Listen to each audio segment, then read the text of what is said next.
চতুর্থ অধ্যায় পর্যায় সারণী।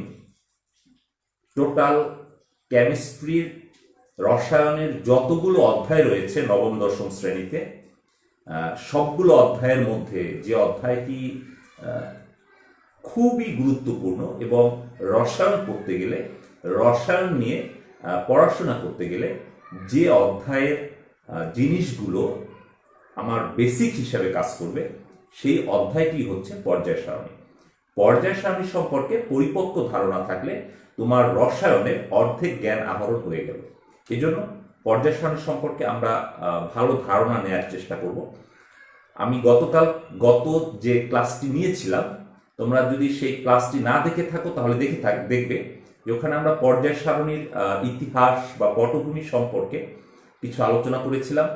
আমরা পর্যায় সারণীতে কোনো একটি মৌলের অবস্থান, দ্যাট মিন্স তার পর্যায় সংখ্যা কত, তার গ্রুপ সংখ্যা কত, সেটি নির্ণয় করা আমরা শিখেছিলাম। আজকে আমরা যে জিনিসটা দেখব সেটা হচ্ছে মৌলের পর্যায়বৃত্ত ধর্ম। মৌলের পর্যায়বৃত্ত ধর্ম। আমাদের এখন পর্যন্ত আবিষ্কৃত মৌলিক পদার্থের সংখ্যা হচ্ছে 118টি। এখন পর্যন্ত আবিষ্কৃত মৌলিক পদার্থের সংখ্যা হচ্ছে 118টি। 118টি মৌলিক পদার্থকে যে সারণীতে স্থান দেওয়া হয়েছে সেই সারণীটার নাম হচ্ছে পর্যায় সারণী। আর এই সারণীটার নাম পর্যায় সারণী কেন দেওয়া হলো সেটা হচ্ছে মৌলসমূহের পারমাণবিক সংখ্যা বৃদ্ধির সাথে সাথে মৌলের ধর্মগুলো পর্যায়ক্রমে আবর্তিত হয়। এখানে যে 118টি মৌলিক পদার্থ রয়েছে, এদের পারমাণবিক সংখ্যা আস্তে আস্তে বাড়ছে আর তাদের ধর্মগুলো পর্যায়ক্রমে আবর্তিত হচ্ছে। যে ধর্মগুলো মৌলের পর্যায়ক্রমে আবর্তিত হয় সেই ধর্মগুলো কি বলা হয়? সাধারণত পর্যায়বৃত্ত ধর্ম। মৌলের যে ধর্মগুলো পর্যায়ক্রমে আবর্তিত হয় সে ধর্মগুলো কি বলা হয়? সাধারণত ওই মৌলের পর্যায়বৃত্ত ধর্ম। পর্যায়বৃত্ত ধর্ম বলতে আমরা অনেক ধরনের ধর্মকে বুঝি, তবে আমাদের নবম দশম শ্রেণীর পাঠ্য বইয়ে যে কয়টি পর্যায়বৃত্ত ধর্মের কথা বলা আছে, তুমি পাঠ্য বই খুলে দেখবে তারগুলোর মধ্যে হচ্ছে মৌলের ধাতব ধর্ম, মৌলের অধাতব ধর্ম, মৌলের আয়নীকরণ শক্তি, মৌলের ইলেকট্রন আসক্তি, মৌলের তড়িৎ ঋণাত্মকতা। এরকম মোটামুটি কয়েকটা ব্যাপারে আলোচনা করা আছে। আর একটা হচ্ছে মৌলের কোনো পরমাণুর আকার বা পারমাণবিক ব্যাসার্ধ। তাহলে আমরা আমাদের নবম দশম শ্রেণীর মৌলের পর্যায়বৃত্ত ধর্মের মধ্যে আমরা যে ধর্মগুলো নিয়ে আলোচনা করব সেগুলি হচ্ছে: 1, কোন মৌলের ধাতব ধর্ম; 2, কোন মৌলের অধাতব ধর্ম; 3, কোন মৌলের পারমাণবিক আকার বা পারমাণবিক ব্যাসার্ধ; 4, কোন মৌলের ইলেকট্রন আসক্তি; 5, কোন মৌলের আয়নীকরণ শক্তি; এবং 6, কোন মৌলের তড়িৎ ঋণাত্মকতা। এই 6টি পর্যায়বৃত্ত ধর্ম যদি সম্পর্কে আমার মোটামুটি একটু ভালো ধারণা আমার থাকলে, এখান থেকে যদি কোনো সৃজনশীল প্রশ্ন তোমার পরীক্ষায় সেট করা হয়, আমরা সে প্রশ্নের উত্তর আমার নিজের মতো করে সৃজনশীল পদ্ধতিতে আমি অ্যান্সার করতে পারবো এবং পূর্ণ মান পাওয়ার আশা রাখি। সর্বোপরি যে কথাটি সেটা হচ্ছে, এটি আমার পরীক্ষায় মার্কস পাওয়ার জন্যই নয়, এটি আমাকে রসায়ন নিয়ে পড়াশোনার জন্য মূল গুরুত্বপূর্ণ জিনিস হিসেবে এটিকে আমার আত্মস্থ করতে হবে। তো আমরা আর কথা বাড়াবো না, আমরা চলে যাই আমাদের মৌলের পর্যায়বৃত্ত ধর্মের মধ্যে। যেহেতু 118টি মৌলিক পদার্থ রয়েছে, এগুলোর মধ্যে আমরা ইতিপূর্বে জেনেছি এই 118টি মৌলিক পদার্থকে একটি সারণীতে স্থান দেওয়া হয়েছে, যে সারণীতে 18টি কলাম রয়েছে এবং 7টি রো রয়েছে। 18টি কলাম এবং 7টি রো। এই 18টি কলামকে এক একটিকে 8 গ্রুপ বলা হয়। তার মানে আমাদের আধুনিক পর্যায় সারণীতে 18টি গ্রুপ রয়েছে এবং 7টি পর্যায় রয়েছে। ব্যাপারটা আমরা আশা করি সবাই জানি। 18টি কলাম রয়েছে এবং 7টি রো রয়েছে, এই 7টি রোকে বলা হয় পর্যায়, আর 18টি কলামকে বলা হচ্ছে 18টি গ্রুপ। প্রথমে যে দুইটা ধর্ম, এই ধর্ম দুইটা সম্পর্কে আমার একটু ক্লিয়ার হওয়া দরকার। সেটা হচ্ছে মৌলের ধাতব ধর্ম। কোন মৌলের ধাতব ধর্ম, আমরা একটা জিনিস জানি যে সেটা হচ্ছে ধাতু সমূহ শেষ কক্ষপথে সাধারণত কম সংখ্যক ইলেকট্রন থাকে। সকল ধাতুর শেষ কক্ষপথে সাধারণত কম সংখ্যক ইলেকট্রন থাকে। কম বলতে আমরা কি বুঝি? কোনো একটি মৌলিক পদার্থের ইলেকট্রন বিন্যাসে শেষ কক্ষপথে যদি 2টি বা 8টি ইলেকট্রন দ্বারা পূর্ণ হয়, তাহলে সেই মৌলিক পদার্থের পরমাণুটি স্থিতিশীল হয়। 8টি অনুপাতে কম বললে আমরা সহজভাবে বোঝার চেষ্টা করলে আমরা বুঝতে পারি, যদি কোনো মৌলের শেষ কক্ষপথে 1টি, 2টি বা 3টি ইলেকট্রন থাকে, দ্যাট মিনস এটা মাস্ট হচ্ছে ধাতু। ধাতু সমূহ আমরা জানি ধাতু সমূহ বিদ্যুৎ পরিবহন করে। কেন বিদ্যুৎ পরিবহন করে? ওই যে মুক্ত ইলেকট্রন থাকে, সেই মুক্ত ইলেকট্রন গুলো ছুটে যায়, ফলে বিদ্যুৎ পরিবহন করে। তো আমরা দেখতে পাই যে কোন একটি পর্যায় সারণীর মধ্যে পর্যায় একের গ্রুপ একের প্রত্যেকটি মৌলিক পদার্থের শেষ কক্ষপথে 1টি ইলেকট্রন থাকে। আমরা ইলেকট্রন বিন্যাস করে দেখেছি, যদি এবং গ্রুপ 2 এর প্রতিটি মৌলের শেষ কক্ষপথে 2টি ইলেকট্রন থাকে। একটু খেয়াল করলে যদি আমরা দেখি, সোডিয়ামের ইলেকট্রন বিন্যাসে শেষ কক্ষপথে 1টি ইলেকট্রন বিদ্যমান, এবং একই সাথে ম্যাগনেসিয়াম এর ইলেকট্রন বিন্যাসে শেষ কক্ষপথে 2টি ইলেকট্রন বিদ্যমান। সেক্ষেত্রে আমরা একটা ব্যাপার ক্লিয়ার, সেটা হচ্ছে একটি ইলেকট্রনকে নিতে যতটুকু শক্তি প্রয়োজন, 2টি ইলেকট্রনকে নিতে তার থেকে কম শক্তির প্রয়োজন। দ্যাট মিনস হচ্ছে এই দুটোর মধ্যে এই একটি ইলেকট্রন খুব সহজেই সে ত্যাগ করে দিতে পারে, আর 2টি ইলেকট্রন একটি ইলেকট্রনের মতো সহজে ত্যাগ করে দিতে পারে না। সেক্ষেত্রে আমরা বলতে পারি এই দুটি মৌলের মধ্যে ধাতব ধর্ম বেশিকার সোডিয়ামের। একইভাবে আমি যদি অ্যালুমিনিয়াম করি, তাহলে অ্যালুমিনিয়ামের শেষ কক্ষপথে 3টি ইলেকট্রন বিদ্যমান। তাহলে আমরা কি দেখতে পাচ্ছি? আমরা দেখতে পাচ্ছি সোডিয়ামও রয়েছে 3 নম্বর পর্যায়ে, ম্যাগনেসিয়ামও রয়েছে 3 নম্বর পর্যায়ে। তাহলে আমরা দেখতে পাচ্ছি একই পর্যায়ে বাম দিক থেকে ডান দিকে গেলে সাধারণত ধাতব ধর্ম হ্রাস পায়। একই পর্যায়ে বাম দিক থেকে যত ডান দিকে যাব, তার ধাতব ধর্ম কি হবে? হ্রাস পাবে। সোডিয়াম এবং ম্যাগনেসিয়ামের মধ্যে সোডিয়ামের ধাতব ধর্ম বেশি, আবার সোডিয়াম, ম্যাগনেসিয়াম, অ্যালুমিনিয়ামের মধ্যে সোডিয়ামের ধাতব ধর্ম বেশি। একইভাবে পটাশিয়াম এবং ক্যালসিয়াম এই দুটোর মধ্যে পটাশিয়ামের ধাতব ধর্ম বেশি। তাহলে আমরা একটা কথায় জিস্ট কথায় আসতে পারলাম, সেটা কি? একই পর্যায়ে বাম দিক থেকে যত ডান দিকে যাব, তত মৌলের ধাতব ধর্ম হ্রাস পায়।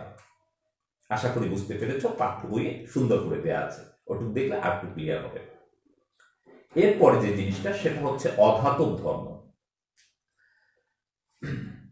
সাধারণত কোনো মৌলের শেষ কক্ষপথে 5টি, 6টি বা 7টি ইলেকট্রন থাকলে আমরা সেগুলোকে অধাতু বলে থাকি।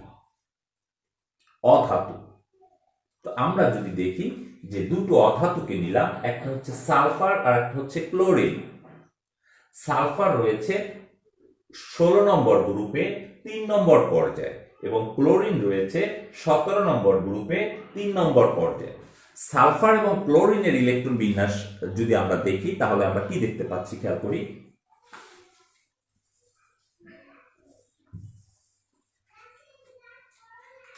সালফার, ক্লোরিন,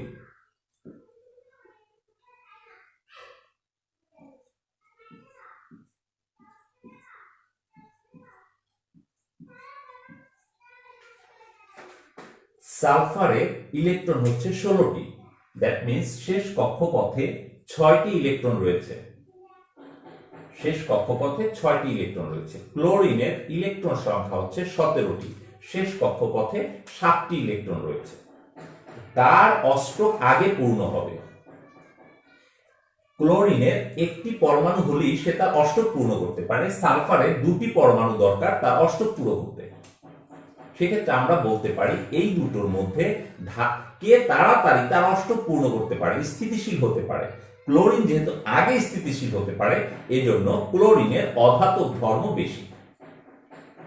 যে আগে স্থিতিশীল হতে পারলো সে তার অধাতব ধর্ম বেশি। একইভাবে যে আগে ইলেকট্রন প্রদান করে স্থিতিশীল হতে পেরেছিল তার ধাতব ধর্ম বেশি দেখেছিলাম, আর এখানে যে আগে ইলেকট্রন গ্রহণ করে স্থিতিশীল হতে পারে তার অধাতব ধর্ম বেশি। তো সালফার এবং ক্লোরিনের মধ্যে ক্লোরিন ইলেকট্রন আগে গ্রহণ করে স্থিতিশীল হতে পারে, এজন্য ক্লোরিনের অধাতব ধর্ম বেশি।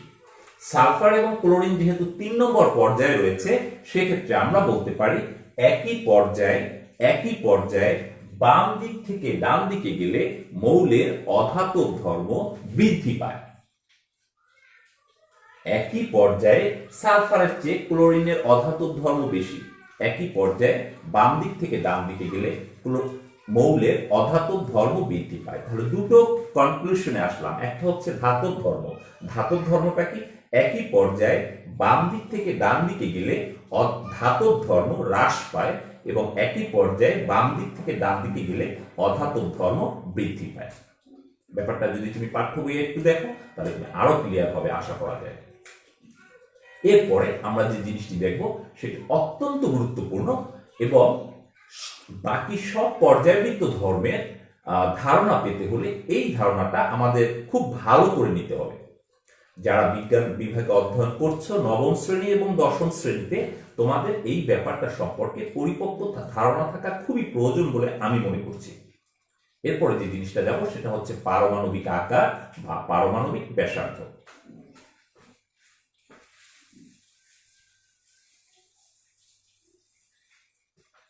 পারমাণবিক ব্যাসার্ধ আমি কয়েকটি মৌলের ইলেকট্রন বিন্যাস ডায়াগ্রামের সাহায্যে আঁকার চেষ্টা করছি।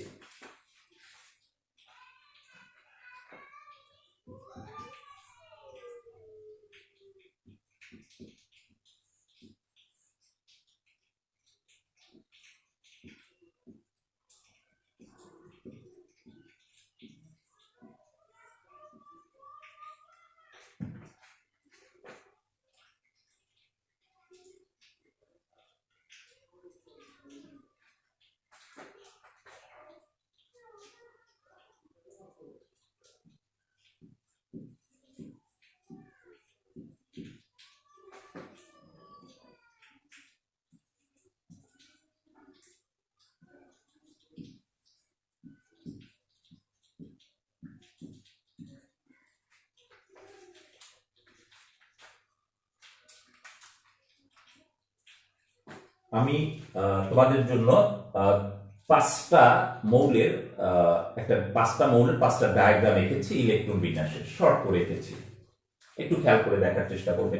Hydrogen, lithium, sodium, magnesium, chlorine. Hydrogen, lithium, sodium, magnesium, chlorine. এবং আমরা এটা জানি যে হাইড্রোজেনের কক্ষপথ একটা, এবং ওই একটি কক্ষপথে একটি মাত্র ইলেকট্রন নিয়ে হাইড্রোজেনের অবস্থান। লিথিয়ামের ইলেকট্রন সংখ্যা 3টি, প্রথম কক্ষপথে 2টি এবং দ্বিতীয় কক্ষপথে 1টি। সোডিয়ামের কক্ষপথ সংখ্যা হচ্ছে 3টি, আমি একেবারে শেষ কক্ষপথে 1টি, প্রথম কক্ষপথে 2টি, পরবর্তী কক্ষপথে 8টি এবং সর্বশেষ কক্ষপথে 1টি। একইভাবে আমরা আরেকটি মৌলের করেছি, সেটা হচ্ছে ম্যাগনেসিয়াম। ম্যাগনেসিয়ামের শেষ কক্ষপথে 2টি, 3টি কক্ষপথ, শেষ কক্ষপথে 2টি। ক্লোরিন, তারও 3টি কক্ষপথ, শেষ কক্ষপথে 7টি। আমরা এরকম করে 5টা মৌলের ইলেকট্রন বিন্যাস করলাম। খুব কমন ধারণা থেকে আমরা বুঝি, সেটা হচ্ছে এই হাইড্রোজেন, লিথিয়াম এবং সোডিয়াম, এরা এই তিনটি মৌলই হচ্ছে এক নম্বর গ্রুপের মৌল। হাইড্রোজেন, লিথিয়াম এবং সোডিয়াম তিনটি মৌলই হচ্ছে এক নম্বর গ্রুপের মৌল, তবে তাদের পর্যায় ভিন্ন। পর্যায় ভিন্ন কেন? আমরা মৌলের অবস্থান নির্ণয়ে দেখেছি যে পর্যায় সংখ্যা নির্ভর করে তার কক্ষপথের উপর। যার কক্ষপথ যে কয়টা, পর্যায় সংখ্যা তার তত। হাইড্রোজেনের একটি কক্ষপথ, এই জন্য হাইড্রোজেন পর্যায় একে। লিথিয়ামের দুটি কক্ষপথ, এই জন্য লিথিয়াম পর্যায় দুইতে। এবং সোডিয়ামের তিনটি কক্ষপথ, এই জন্য সোডিয়ামের অবস্থান পর্যায় তিনে। সেক্ষেত্রে আমরা বলতে পারি এরা হাইড্রোজেন, লিথিয়াম এবং সোডিয়াম একই গ্রুপে অবস্থিত কিন্তু ভিন্ন পর্যায়ে।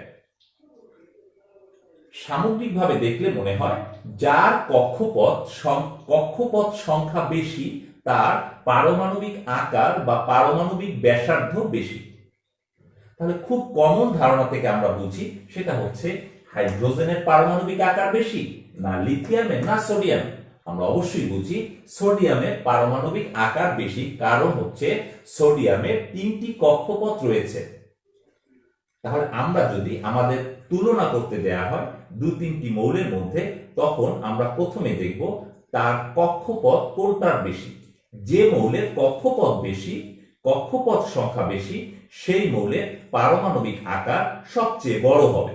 প্রথম জিনিস। দুটো জিনিস খেয়াল করব, তার কক্ষপথ আর শেষ কক্ষপথের ইলেকট্রন সংখ্যা।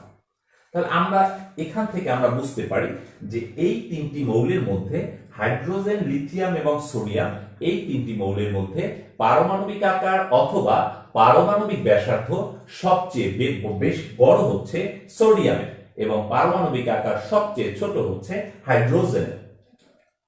একইভাবে আমরা যদি বলতে চাই, তাহলে আমরা এখানে তাকালে দেখতে পাই নাইট্রোজেন, ফসফরাস, আর্সেনিক, এই তিনটি মৌলের মধ্যে কার পারমাণবিক আকার বড় হবে। যেহেতু আর্সেনিক 4 নম্বর পর্যায়ে, তার কক্ষপথ সংখ্যা 4টি, অতএব আর্সেনিকের পারমাণবিক আকার সবচেয়ে বড়। আমরা অন্যভাবেও বলতে পারি একাধিক মৌলের মধ্যে যদি পারমাণবিক আকার তুলনা করতে হয়, তাহলে দেখব কার পর্যায় সংখ্যা বেশি। পর্যায় সংখ্যা কার বড়, যার পর্যায় সংখ্যা বড় হবে তার অবশ্যই পারমাণবিক আকার বা পারমাণবিক ব্যাসার্ধ বড় হবে। এরপরে আমাদের কাছে প্রশ্ন থেকে যায়, যেহেতু সোডিয়াম, ম্যাগনেসিয়াম এবং ক্লোরিন শুধুমাত্র এই তিনটি নয়, এই 3 নম্বর গ্রুপে যত মৌলিক পদার্থ রয়েছে, সোডিয়াম তার কক্ষপথ 3টি, ম্যাগনেসিয়াম তার কক্ষপথ 3টি, অ্যালুমিনিয়াম তার কক্ষপথ 3টি, সিলিকন তার কক্ষপথ 3টি, ফসফরাস তার কক্ষপথ 3টি, সালফার, ক্লোরিন, আর্গন সবারই কক্ষপথ সংখ্যা 3টি। সেক্ষেত্রে আমরা একটা দ্বিধাদ্বন্দ্বে পড়ে যেতে পারি যে এদের মধ্যে কার পারমাণবিক আকার বড়, কার পারমাণবিক আকার ছোট। তাহলে আমরা এর আগের যে কথাটা ওটা আবার ক্লিয়ার করে আসি। একই গ্রুপে উপর থেকে নিচের দিকে নামলে কক্ষপথ সংখ্যা বৃদ্ধি পায়, তাই পারমাণবিক আকার বৃদ্ধি পায়। এখন একই পর্যায়ে কি অবস্থা? এই তিনটি মৌল একই পর্যায়ে অবস্থিত, 3 নম্বর পর্যায়ে অবস্থিত। তো সেক্ষেত্রে কি হবে? সেক্ষেত্রে আমরা দেখতে পাই সোডিয়ামের আমরা জানি পারমাণবিক সংখ্যা হচ্ছে 11 এবং আমরা এটাও জানি কোন মৌলের ইলেকট্রনগুলো নির্দিষ্ট কক্ষপথে আবর্তিত হয়, আর এই ইলেকট্রন এবং তার নিউক্লিয়াসে অবস্থিত প্রোটনের মধ্যে এক ধরনের আকর্ষণ শক্তি কাজ করে, যে জন্য নির্দিষ্ট কক্ষপথে আবর্তিত হয়। যেখানে আকর্ষণ বল বেশি কাজ করবে, আকর্ষণ বল কার কার মধ্যে হচ্ছে? নিউক্লিয়াসের মধ্যে এবং ইলেকট্রনের মধ্যে। তো যেখানে আকর্ষণ বল বেশি কাজ করবে, অবশ্যই সেখানে ইলেকট্রনগুলো নিউক্লিয়াসের দিকে একটু ঝুঁকে যাবে। তাহলে ব্যাপারটা কিরকম হলো? ব্যাপারটা হলো সোডিয়ামের শেষ কক্ষপথে একটি ইলেকট্রন, 3টি কক্ষপথ 3টি, ম্যাগনেসিয়ামের কক্ষপথ 3টি, ক্লোরিনের কক্ষপথ 3টি। এর যেহেতু শেষ কক্ষপথে একটি ইলেকট্রন, ম্যাগনেসিয়ামের 2টি, ক্লোরিনের 7টি, সেক্ষেত্রে আকর্ষণ বল বেশি কাজ করবে ক্লোরিনে। নিউক্লিয়াসের সাথে আর ইলেকট্রনের সাথে আকর্ষণ বল বেশি হবে ক্লোরিনে। কেন? তাদের ভর বেশি। আর আকর্ষণ বল বেশি কাজ করলে অবশ্যই সেই পরমাণুর আকারটা, পারমাণবিক ব্যাসার্ধটা একটু কমে যাবে। তাহলে আমরা কি বলতে পারি? একই পর্যায়ে বাম দিক থেকে ডান দিকে গেলে শেষ কক্ষপথে ইলেকট্রন সংখ্যা বৃদ্ধি পায়, ফলে পারমাণবিক আকার বা পারমাণবিক ব্যাসার্ধ হ্রাস পায়। তাহলে সোডিয়াম এবং ক্লোরিনের মধ্যে পারমাণবিক আকার বড়কার সোডিয়ামের, পারমাণবিক আকার ছোটকার ক্লোরিনের। আশা করি বুঝতে পেরেছো। আমরা আরেকটা উদাহরণ দিয়ে বোঝার চেষ্টা করব, কারণ এই জিনিসটার উপর আমার বাকি তিনটা ধর্ম নির্ভর করবে।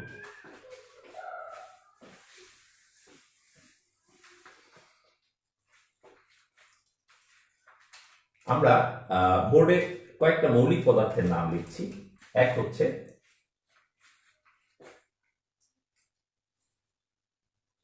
Carbon, nitrogen, phosphorus, sulphur. আমাকে চারটা মৌলিক পদার্থ দেওয়া হলো, বলা হলো যে এই চারটি মৌলিক পদার্থের মধ্যে পারমাণবিক আকার অথবা পারমাণবিক ব্যাসার্ধ, আকার আর ব্যাসার্ধ একই। আকার যদি বড় হয় তাহলে ব্যাসার্ধ বড় হবে, আকার যদি ছোট হয় তাহলে ব্যাসার্ধ ছোট হবে। তার মানে পরীক্ষার প্রশ্নে যেটাই আসুক না কেন, আমরা আকারের ধারণা থাকলে আমরা ব্যাসার্ধের ধারণাটাও দিতে পারবো, এটা কোনো সমস্যাই নয়। সেক্ষেত্রে আমরা দেখি কার্বন, নাইট্রোজেন, ফসফরাস, সালফার, চারটার মধ্যে পারমাণবিক আকার বড়কার, পারমাণবিক আকার ছোটকার। যারা তোমরা পারো তারা তোমরা নিজেরা এটা সলভ করার চেষ্টা করতে পারো। আর যারা আমরা নবম শ্রেণীতে একেবারেই নতুন, এখনো শিখতে পারিনি, আমাদের সময় স্বল্পতার জন্য, তারা আমরা এখান থেকে দেখতে পারি। প্রথমে আমরা দেখব কে কোন পর্যায়ে রয়েছে। কার্বন, তার পর্যায় সংখ্যা 2। কার্বন এর পর্যায় 2, নাইট্রোজেন এর পর্যায় 2, ফসফরাস এর পর্যায় 3, সালফার এর পর্যায় 3। তাহলে আমরা এটা থেকে বুঝতে পারি যে কার্বনের ইলেকট্রন বিন্যাসে 2টি কক্ষপথ লেগেছে, নাইট্রোজেনের 2টি, ফসফরাসের 3টি কক্ষপথ এবং সালফারের 3টি। সেক্ষেত্রে আমরা বলতে পারি এই চারটার মধ্যে এই দুটোর, ফসফরাস এবং সালফারের পারমাণবিক আকার বড় হবে। কেন? তাদের কক্ষপথ বেশি লেগেছে, অর্থাৎ তাদের পর্যায় সংখ্যা বেশি, আর এই দুটোর ছোট হবে। এখন আমরা আসি এই দুটোর মধ্যে পারমাণবিক আকার বড় কার। আমরা যদি দেখি তাহলে দেখো ফসফরাসের শেষ কক্ষপথে কয়টি ইলেকট্রন? 5টি ইলেকট্রন রয়েছে। ফসফরাসের ইলেকট্রন বিন্যাসে আমরা কি দেখতে পাই? প্রথম কক্ষপথে 2টি, দ্বিতীয় কক্ষপথে 8টি, তৃতীয় কক্ষপথে 8 আর 2 10 আর 5টি। ফসফরাসের শেষ কক্ষপথে 5টি ইলেকট্রন, সালফারের শেষ কক্ষপথে 6টি ইলেকট্রন।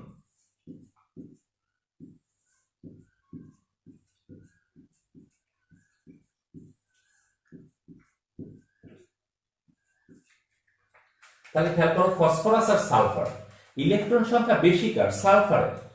তাহলে আমরা বলেছিলাম কি, দুইটা ফসফরাস এবং সালফার দোনোটাই হচ্ছে পর্যায় 3 এর মৌল। একই পর্যায়ের মধ্যে যদি আমরা দেখি যার ইলেকট্রন সংখ্যা বেশি হবে তার পারমাণবিক আকার ছোট হবে। এটা এই নিউক্লিয়াস আর এই ইলেকট্রনের মধ্যে আকর্ষণ বেশি থাকার দরুন এখানে আকারটা চুপসে যাবে, আকারটা ছোট হবে, এর আকার বড় হবে। তাহলে এই চারটি মৌলিক পদার্থের মধ্যে পারমাণবিক আকার বা পারমাণবিক ব্যাসার্ধ সবচেয়ে বড় হচ্ছে কার? ফসফরাসের। সবচেয়ে বড় হচ্ছে ফসফরাসের। চারটার মধ্যে, এই চারটার মধ্যে সবচেয়ে বড় হচ্ছে ফসফরাসের পারমাণবিক আকার। নেক্সট সালফারের। এখন আসি কার্বন এবং নাইট্রোজেন, দুইটাই হচ্ছে পর্যায় 2। এদের দুইটার মধ্যে কার পারমাণবিক আকার বড়, কারটা ছোট? তো কার্বন এবং নাইট্রোজেন আমরা যদি তাকাই দেখি, কার্বন হচ্ছে 14 নম্বর গ্রুপে, নাইট্রোজেন হচ্ছে 15 নম্বর গ্রুপে। আমরা বলেছিলাম একই পর্যায়ে বাম দিক থেকে ডান দিকে গেলে ইলেকট্রন সংখ্যা বৃদ্ধি পায়, ফলে পারমাণবিক আকার হ্রাস পায়। এবং কার্বন এবং নাইট্রোজেনের মধ্যে তাহলে নাইট্রোজেনের আকার ছোট, কার্বনের আকার বড়। তাহলে আমরা এখানে কিভাবে লিখতে পারি? Carbon, nitrogen. এই চারটি মৌলিক পদার্থের মধ্যে সবচেয়ে পারমাণবিক আকার বড় হচ্ছে ফসফরাসের, নেক্সট হচ্ছে সালফারের, নেক্সট কার্বনের এবং নেক্সট হচ্ছে নাইট্রোজেনের। তো দুটি কথা আমরা খুব ভালো করে শুনে রাখি। একটি হচ্ছে একই গ্রুপে উপর থেকে নিচের দিকে নামলে কক্ষপথ সংখ্যা বৃদ্ধি পায়, ফলে পারমাণবিক আকার বা পারমাণবিক ব্যাসার্ধ বৃদ্ধি পায়। আর একই পর্যায়ে বাম দিক থেকে ডান দিকে গেলে শেষ কক্ষপথের ইলেকট্রন সংখ্যা বৃদ্ধি পায়, ফলে পারমাণবিক আকার হ্রাস পায়। গ্রুপে নিচের দিকে নামবো, পারমাণবিক আকার বাড়বে, পর্যায়ে ডান দিকে যাব, পারমাণবিক আকার ছোট হবে। দুটো জিনিস যদি আমরা খেয়াল রাখি, তাহলে পারমাণবিক আকার এবং পারমাণবিক ব্যাসার্ধ নিয়ে কোনো প্রশ্ন আসলে আমরা সেটা সলভ করতে পারবো বা করার চেষ্টা করতে পারবো। আশা করি ক্লিয়ার হয়েছে। এরপরেও যদি আবার দরকার হয় আমি আবার আসবো। তো পারমাণবিক আকার বা পারমাণবিক ব্যাসার্ধ পরে আরেকটি মৌলের পর্যায়বৃত্ত যে ধর্মটি রয়েছে সেটি হচ্ছে আয়নীকরণ শক্তি এবং ইলেকট্রন আসক্তি। দুটো জিনিস খুব কাছাকাছি, আমরা বোঝার চেষ্টা করি, আশা করি বুঝবো। বইও সুন্দর করে দেওয়া আছে। আর যেহেতু পারমাণবিক আকার বা পারমাণবিক ব্যাসার্ধ যদি তুমি বুঝে থাকো, তাহলে পরবর্তী জিনিসটা বুঝতে মানে অ্যান্সার করতে সহজ, কিন্তু বোঝার জন্য আমরা একটু চেষ্টা করি।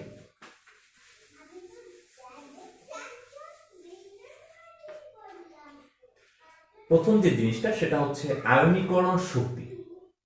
আয়নীকরণ শক্তি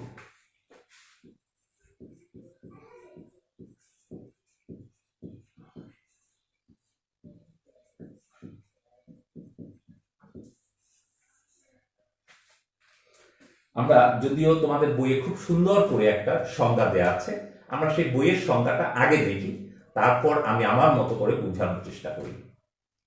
বইয়ের যে সংজ্ঞাটা সেটা আমি বোর্ডে লিখে রেখেছি, একটু যদি খেয়াল করি, যদি দেখায়, আর না থাকে তোমাদের বই থেকেও আয়নীকরণ শক্তি সেম সংজ্ঞাটা আছে, শুনে যাও। গ্যাসীয় অবস্থায় কোন মৌলের, তার মানে আমরা জানি যে কোনো একটা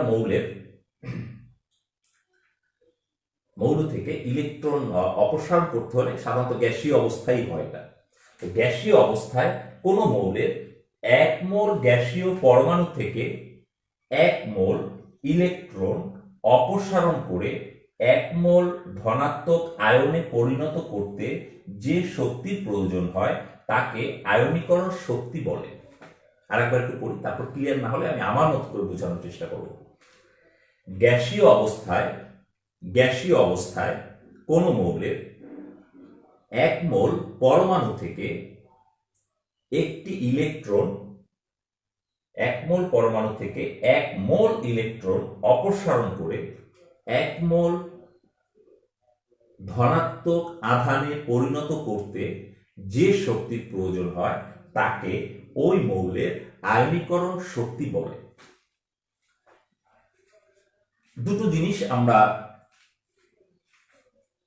খেয়াল করব। এক হচ্ছে, তোমরা যারা এর আগের অধ্যায়ে পড়েছো বা ভালো করে দেখেছো তারা জানো, বিজ্ঞানী নিলস বোর তিনি যে পরমাণু মডেলটি উপস্থাপন করেছেন সেখানে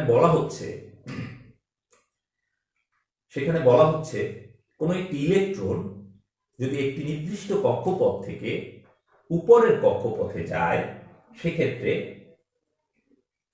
শক্তি প্রয়োজন হয়, আর যদি ইলেকট্রন উপরের কক্ষপথে নিচের কক্ষপথে আসে তাহলে সেক্ষেত্রে শক্তি নির্গত হয়। ব্যাপারটা এরকম যে একটি ইলেকট্রন এই কক্ষপথে আছে, এই কক্ষপথ থেকে ইলেকট্রনটা যদি এই কক্ষপথে যেতে চায় তাহলে সে অবশ্যই তার শক্তির প্রয়োজন হবে। ইলেকট্রন নিম্ন শক্তির কক্ষপথ থেকে উচ্চ শক্তির কক্ষপথে যদি যায় তখন ইলেকট্রনের শক্তির প্রয়োজন হয়। আর কোন ইলেকট্রন যদি উপরের কক্ষপথ থেকে নিচের কক্ষপথে আসে সেক্ষেত্রে শক্তি নির্গত হয়। দ্যাট মিন্স আমরা এভাবে মনে রাখতে পারি, উচ্চ শক্তি উপরের কক্ষপথে গেলে শক্তির প্রয়োজন হয়, নিচের কক্ষপথে গেলে শক্তি নির্গত হয়। এইটা হচ্ছে বোরের বোরের পরমাণু মডেলের একটি কথা, একটি পয়েন্টস, এটা আমরা মাথায় রাখলাম। এবারে আসি যে ইলেকট্রন যদি কোনো মৌল থেকে অপসারিত হয় তাহলে মৌলটি ধনাত্মক আধানে আহিত হয়, এটাও আমরা জানি। এক্সাম্পল, সোডিয়ামের ইলেকট্রন বিন্যাসে সোডিয়ামের একটি পরমাণুতে 11টি ইলেকট্রন থাকে। কোনো কারণে যদি সোডিয়ামের একটি পরমাণুতে 11টি ইলেকট্রন থাকে, শেষ কক্ষপথে একটি ইলেকট্রন থাকে। কোনোভাবে যদি এই ইলেকট্রনটি চলে যায় সেক্ষেত্রে সোডিয়ামের ইলেকট্রন সংখ্যা হবে 10টি, কিন্তু তার কেন্দ্রে প্রোটনের সংখ্যা 11টিই থেকে যায়। সেক্ষেত্রে এই সোডিয়ামটি ধনাত্মক আধানে আহিত হয়, তার মানে সোডিয়াম প্লাস আকারে এভাবে আমরা লিখি। তাহলে সোডিয়াম প্লাসের মধ্যে ইলেকট্রন সংখ্যা কিন্তু 11টি নয়, 10টি। তাহলে কোনো একটি পরমাণু থেকে যদি একটি ইলেকট্রন অপসারণ হয় তাহলে অবশ্যই ওই পরমাণুটি ধনাত্মক আধানে আহিত হয়। দুটো ব্যাপার, একটা হচ্ছে বোরের পরমাণু মডেল থেকে আমরা জানলাম ইলেকট্রন যদি নিম্ন শক্তির স্তর থেকে উচ্চ শক্তির স্তরে যায় সেক্ষেত্রে তার শক্তির দরকার হয়, শক্তি গ্রহণ করে উচ্চ শক্তির স্তরে যায়। আরেকটি কথা সেটি হচ্ছে ইলেকট্রন অপসারণ হলে, ইলেকট্রন যদি চলে যায় সেক্ষেত্রে সে ধনাত্মক আধানে আহিত হয়। এখন আমরা একটা জিনিস খেয়াল করি, সেটা হচ্ছে আমার সংজ্ঞায় কি বলেছে, সে সংজ্ঞায় কিন্তু ওই কথাটাই বলেছে, গ্যাসীয় অবস্থায় কোন মৌলের 1 মোল গ্যাসীয় পরমাণু থেকে 1 মোল ইলেকট্রন অপসারণ করে, 1 মোল ইলেকট্রনকে সরিয়ে দিলাম অপসারণ করে, তাহলে অপসারণ করলে সে কি হবে? অবশ্যই সে 1 মোল ধনাত্মক আধানে আহিত হবে। 1 মোল ধনাত্মক আয়নে পরিণত করতে যে শক্তির প্রয়োজন হয় তাকে আয়নীকরণ শক্তি বলে। তাকে কি বলা হয়? আয়নীকরণ শক্তি। তাহলে আমরা আবার যদি ব্যাপারটা খেয়াল করি, সেটা হচ্ছে গ্যাসীয় অবস্থায় ফার্স্ট কন্ডিশন হচ্ছে গ্যাসীয় অবস্থায় কোন মৌলের 1 মোল গ্যাসীয় পরমাণু থেকে 1 মোল ইলেকট্রনকে অপসারণ করে 1 মোল ধনাত্মক আয়নে পরিণত করতে যে শক্তির প্রয়োজন তাকে আয়নীকরণ শক্তি বলে। কন্ডিশনগুলো আরেকবার বুঝি। গ্যাসীয় অবস্থায় কোন মৌলের 1 মোল গ্যাসীয় পরমাণু থেকে কি অপসারণ করব বলো? 1 মোল ইলেকট্রনকে অপসারণ করব। আচ্ছা, 1 মোল ইলেকট্রনকে অপসারণ করলে কি হবে? 1 মোল ইলেকট্রনকে অপসারণ করলে 1 মোল ধনাত্মক আয়নে পরিণত হবে। ধনাত্মক এই যে ঘটনাটা ঘটালাম, এই জন্য আমার কি দরকার? শক্তি। তাহলে যে পরিমাণ শক্তির প্রয়োজন তাকে ওই মৌলের আয়নীকরণ শক্তি বলে। পাঠ্য বইয়ে এরকমই তোমার সংজ্ঞাটা দেওয়া আছে। এবার আমরা একটু বোঝার চেষ্টা করি আয়নীকরণ শক্তি কোনটার বেশি কোনটার কম। আগে আমরা সহজ পদ্ধতিটা তোমাকে বুঝিয়ে দিই, তারপরে ব্যাপারটা ক্লিয়ার হচ্ছে। সহজ পদ্ধতিটা হচ্ছে পারমাণবিক আকার বড় হলে আয়নীকরণ শক্তি কম, উল্টা। আর পারমাণবিক আকার ছোট হলে আয়নীকরণ শক্তি বেশি। এটা হচ্ছে সহজ, একেবারে সহজ জিনিস। আমরা যে কোনো প্রশ্ন আসলে আমরা এইভাবে অ্যান্সার করতে পারবো। তার মানে পারমাণবিক আকার বা পারমাণবিক ব্যাসার্ধের সাথে অপর যে পর্যায়বৃত্ত ধর্মগুলি রয়েছে সেগুলি সমানুপাতিক নয়, ব্যস্তানুপাতিক। একটা বাড়লে একটা কমবে। তার মানে পারমাণবিক আকার বড় হলে বুঝবো তার আয়নীকরণ শক্তি কম, ইলেকট্রন আসক্তি কম, তড়িৎ ঋণাত্মকতা কম। সাধারণভাবে এটাই আমরা মনে রাখার জন্য। আর আমরা এখন ব্যাপারটাকে বোঝার চেষ্টা করি, যেহেতু যারা বিজ্ঞান পড়ছো তোমাদের উচ্চতর শ্রেণীতে উঠলে এই ব্যাপারটা সম্পর্কে ব্যাপক পড়াশোনা রয়েছে, এজন্য আরেকটু বোঝার মানে বেসিক টুকু নেওয়ার চেষ্টা করি। আমরা দুটি মৌল আমরা দেখব, একটা হচ্ছে হাইড্রোজেন আর একটা হচ্ছে সোডিয়াম। দুটি মৌলে আমরা ফিগার আঁকার চেষ্টা করি।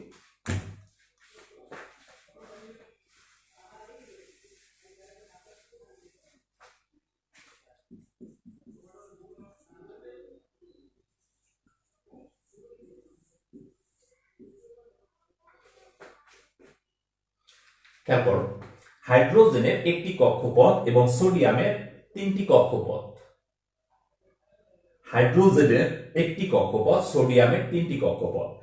হাইড্রোজেনের একটি কক্ষপথে হাইড্রোজেনের একটি কক্ষপথে একটি ইলেকট্রন রয়েছে, সোডিয়ামের 3টি কক্ষপথে শেষ কক্ষপথে একটি ইলেকট্রন রয়েছে।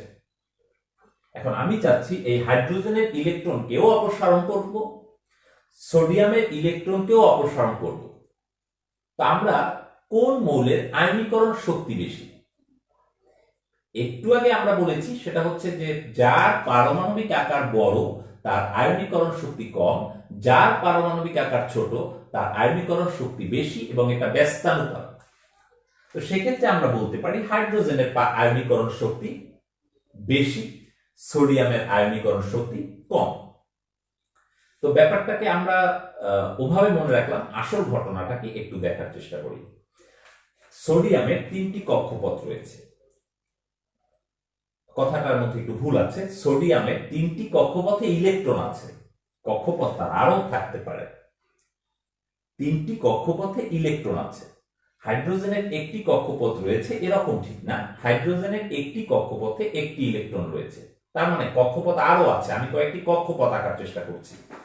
1 নম্বর কক্ষপথ, 2 নম্বর কক্ষপথ, 3 নম্বর, 4 নম্বর, 5 নম্বর, 6 নম্বর, 7 নম্বর, 8 নম্বর, 9 নম্বর, 10 নম্বর।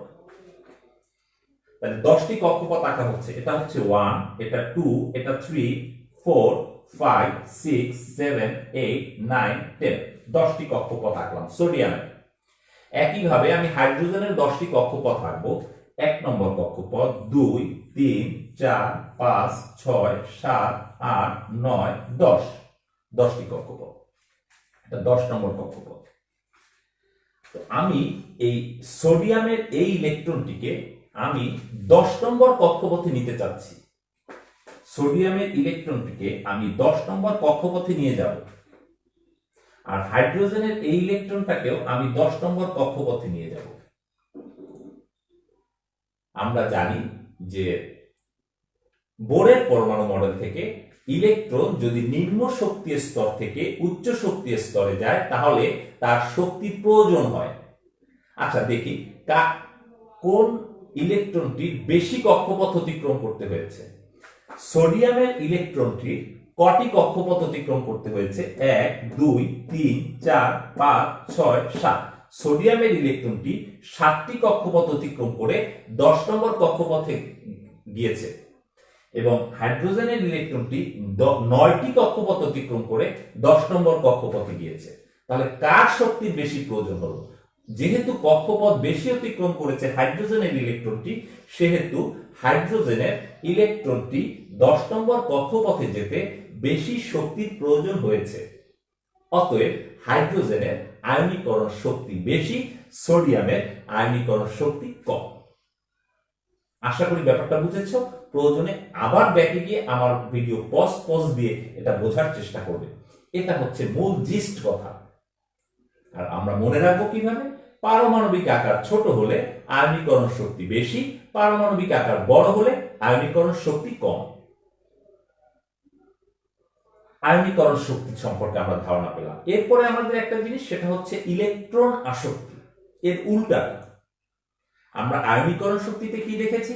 কোন মৌলের একটি কক্ষপথ থেকে একটি ইলেকট্রনকে অপসারণ করে মৌলটিকে ধনাত্মক আধানে পরিণত করতে যে শক্তির প্রয়োজন হয় তাকে বলা হচ্ছে আয়নীকরণ শক্তি। আর ইলেকট্রন আসক্তি উল্টা। ইলেকট্রন অপসারণ করব না, ইলেকট্রনকে নিয়ে আসবো। ইলেকট্রন নিয়ে আসলে সে তো আর ধনাত্মক আধানে পরিণত হবে না, তখন সে ঋণাত্মক আধানে পরিণত হবে বা ঋণাত্মক আয়নে পরিণত হবে। আর ইলেকট্রন যখন আনবো তখন শক্তির প্রয়োজন হবে না, তখন শক্তি নির্গত হবে। তাহলে আমরা সেই সংজ্ঞাটা তোমাদের পাঠ্য বইয়ের সংজ্ঞার সাথে একটু মিলিয়ে নিই। ইলেকট্রন আসক্তি: 1 মোল গ্যাসীয় পরমাণুতে 1 মোল ইলেকট্রন প্রবেশ করিয়ে আমরা আয়নীকরণ শক্তির সময় দেখেছি ইলেকট্রনকে অপসারণ করব, আর ইলেকট্রন আসক্তি দেখছি ইলেকট্রন প্রবেশ করিয়ে 1 মোল ধনাত্মক আয়নে পরিণত করবে। তাহলে আমি যদি ইলেকট্রন প্রবেশ করাই তখন সে আর ঋণাত্মক আয়নে পরিণত হবে না, তখন সে ধনাত্মক আয়নে পরিণত হবে। এই ধনাত্মক আয়নে পরিণত করতে যে শক্তি নির্গত হয়, বোরের পরমাণু মডেলে বলেছে উপরের শক্তি স্তর থেকে নিচের শক্তি স্তরে আসলে শক্তি স্তরে যদি ইলেকট্রন আসে তাহলে শক্তি কি হবে? নির্গত হবে। তাহলে ইলেকট্রন আসক্তির ক্ষেত্রে আমরা দেখতে পাচ্ছি এখানে কোনো একটা মৌলের পরমাণুকে আমরা ঋণাত্মক আধানে ধনাত্মক আয়নে পরিণত করছি না, আমরা ঋণাত্মক আয়নে পরিণত করছি। আর ঋণাত্মক আয়নে পরিণত করতে হলে আমাকে অসীম থেকে একটি ইলেকট্রন আনতে হবে, আর অসীম থেকে একটি ইলেকট্রন যদি আনি সেক্ষেত্রে শক্তি কি হবে? নির্গত হবে। যার যত বেশি শক্তি নির্গত হবে তার ইলেকট্রন আসক্তি তত বেশি। এক্ষেত্রেও আমরা পারমাণবিক আকারের সাথে তুলনা করতে পারি। পারমাণবিক আকার বড় হলে ইলেকট্রন আসক্তি কম, পারমাণবিক আকার ছোট হলে ইলেকট্রন আসক্তি বেশি। পারমাণবিক আকার মানে ব্যস্তানুপাতিক। পারমাণবিক আকার যদি ধারণা থাকে, বাকি তিনটা ইলেকট্রন আসক্তি, তড়িৎ ঋণাত্মকতা, আয়নীকরণ শক্তি সবগুলো আমরা অ্যান্সার করতে পারবো। উল্টা, জাস্ট উল্টা। পারমাণবিক আকার ছোট তো ইলেকট্রন আসক্তি বেশি, আয়নীকরণ শক্তি বেশি, তড়িৎ ঋণাত্মকতা বেশি। পারমাণবিক আকার বড় তো তিনটাই কম। এটাকেও একটু ছবির মাধ্যমে বোঝার চেষ্টা করি।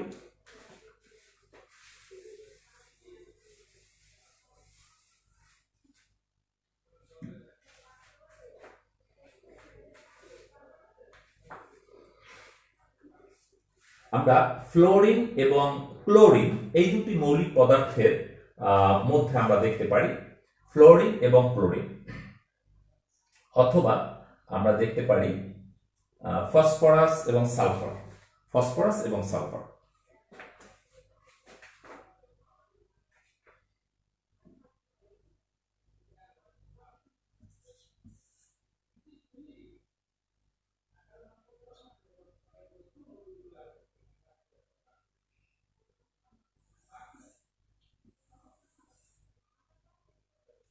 আমরা এইদিকে দুটো মৌল নেই, তাহলে ভালো হবে আমাদের বুঝতে, ছবি আঁকতে সুবিধা হচ্ছে।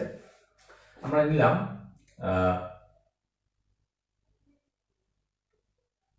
হাইড্রোজেন, সোডিয়াম, আগেরটাই নেই।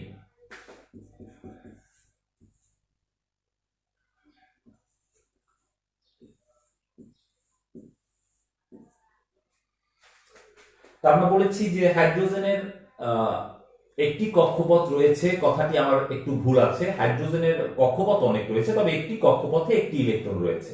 সোডিয়ামের তিনটি কক্ষপথে ইলেকট্রন বিদ্যমান, আরো অনেক কক্ষপথ আছে। আমরা যদি কক্ষপথকে কল্পনা করি এরকম 1 2 3 4 5 6 7 8 9 10, 2 3 4 5 6 7 8 9 10, এটা 1 নম্বর কক্ষপথ, 2 নম্বর, 3 নম্বর, এরকম করে এটা 10 নম্বর। এটা 1 নম্বর, 2 নম্বর, 3 নম্বর, 4 নম্বর, এটা 10 নম্বর। তাহলে খেয়াল করি, একটি ইলেকট্রন 10 নম্বর কক্ষপথে আছে, একটি ইলেকট্রন 10 নম্বর কক্ষপথে অটোমেটিক আছে। এখন ওই ইলেকট্রনটিকে আমি নিয়ে আসতে চাচ্ছি। কোথায় নিয়ে আসবো? হাইড্রোজেনের ওই প্রথম কক্ষপথে দুটি ইলেকট্রন হলে পূর্ণ হয়, ওখানে নিয়ে আসবো। আর সোডিয়ামের 3 নম্বর কক্ষপথ, দুটি ইলেকট্রন দ্বারা 3 নম্বর কক্ষপথে ইলেকট্রনটি আনতে চাচ্ছি। তাহলে দেখো কোন ক্ষেত্রে এই ইলেকট্রনটি যদি হাইড্রোজেনে আনি তাহলে হাইড্রোজেন ঋণাত্মক আয়নে পরিণত হবে। এই ইলেকট্রনটি যদি সোডিয়ামে আনি তাহলে সোডিয়াম ঋণাত্মক আয়নে পরিণত হবে। এখন ইলেকট্রন আনতে কক্ষপথ অতিক্রম করতে হচ্ছে। আমরা জানি ইলেকট্রন যদি উচ্চ শক্তি স্তর থেকে নিম্ন শক্তি স্তরে আসে তাহলে শক্তি নির্গত করে, এই শক্তিকে বলা হয় ইলেকট্রন আসক্তি।